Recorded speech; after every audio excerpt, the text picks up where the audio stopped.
Okay, this is a teardown of the HP zv6000, and also works all day long if you don't reboot it. Well, once you restart, it goes black. I checked the memory, I checked the graphics, I reset the BIOS. This video is sped up to make it shorter. Some audio was added to help with the teardown. I already took the battery out, and right now I'm going around checking for all the casing screws.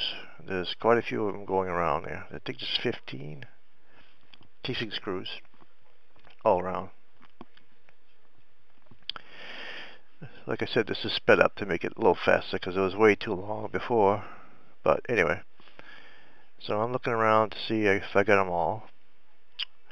Now, I'm taking the screws off that were underneath the battery. There's some screws underneath there you have to take off also. I think there's 3 of them altogether. Those are gone. And now I am going to take the cards off the side, and I'm going to take the DVD out. There's 2 screws holding that in. You just slide it out. Once the screws are gone, put it aside. And now I'm taking the memory out. You pull 1 screw off, you just flip that memory out and stick it aside. Now I'm taking the hard drive cover off, 2 screws. Then you have a couple screws holding the hard drive in, and those for some reason took me a while to get out of there because they weren't coming out. But anyway, once you get the screws out, you just pull it out. It slides right out. There's also some screws underneath there you have to take out. I think there's 2 or 3 of them, and there's 1 long one in there, and I usually put a small L next to that one so I'll know where the long one goes. So that'll take care of the hard drive. Now we are going to take the hinge screws off that holds the LCD on there.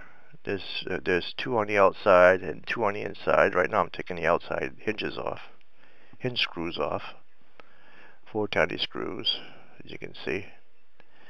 Now once I got that done, I turn it around. Oh yes, there's also a couple small screws for the hinge casing. I took those off just in case I needed to take the casing off, but I don't think I had to. I'm just double checking there. Okay, double checking. I'm taking, I think there's 2 long screws on the corners that holds the faceplate over the keyboard. Once that's gone, you can just snap that faceplate right off. You got your video, your LCD wires underneath there. Now I'm going to take off the keyboard. There's 4 small screws holding the keyboard down. And I thought taking the keyboard off took a little bit longer than usual because that little ribbon underneath that keyboard is so thin you don't want to break it, so you got to be very careful pulling that ribbon out of there before you take that keyboard out of there because you don't want to tear that out. And it took me a little bit, but I finally got it. There, the keyboard's gone. Now I'm taking the wiring out for the Wi-Fi so I can pull the LCD out. Then unhooking the 2 Wi-Fi wires and pulling out the Wi-Fi card. Yeah, the wires are loose. Now I'm working them so I can take the LCD out. So I don't want to break those wires. Now I'm taking the last 2 screws that holds the LCD to the casing. There we go, we're taking that out, and I should be able to pull that LCD right out of there. There she goes.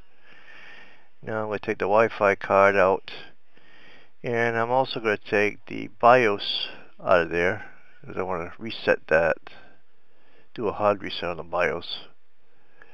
Now I'm taking the BIOS out now. That was a little tricky for some reason, but anyway, got that out. Now I'm taking the rest of the casing off, making sure I got all the screws. And let's see, now there's some more there. Yeah, there's quite a few screws on that sucker. Now once I pull that casing off, I gotta be careful because the wire to the fan is hooked to the motherboard, so you don't want to break those wires. There's still some more screws to be added. Make sure you check all the holes. Make sure you get all the screws out, because you don't want to crack that casing when you pull them apart. Okay, so I should be able to be careful now, because don't forget your fan is connected to the motherboard, so you gotta be careful when you're pulling that up to make sure you unhook that fan wire that's on the motherboard there, right there. Okay. That one was giving me a little bit of trouble also, but I finally got it out of there. There we go. Now I'm going to pull off the heatsink off the processor and the fan. It's all one unit. I already cleaned that out once, found out that that wasn't causing the black screen. So we're going to take that off again. And underneath that there's another fan that I didn't take out. I want to take that out to see if I see anything wrong there. But there goes the heat sink is out. There's the other fan. And that one also, once you get stick the 6 screws on that, once you get that out, you got to be careful because that's also hooked to the motherboard. So you don't want to break that either. But I just want to check underneath there, see if there's anything that might be the problem. So there's that fan's gone. And I checked underneath and I didn't find anything. So now I'm starting to think now it might be the motherboard that's causing all the problems. But anyway, that is it for this video. Thanks a lot.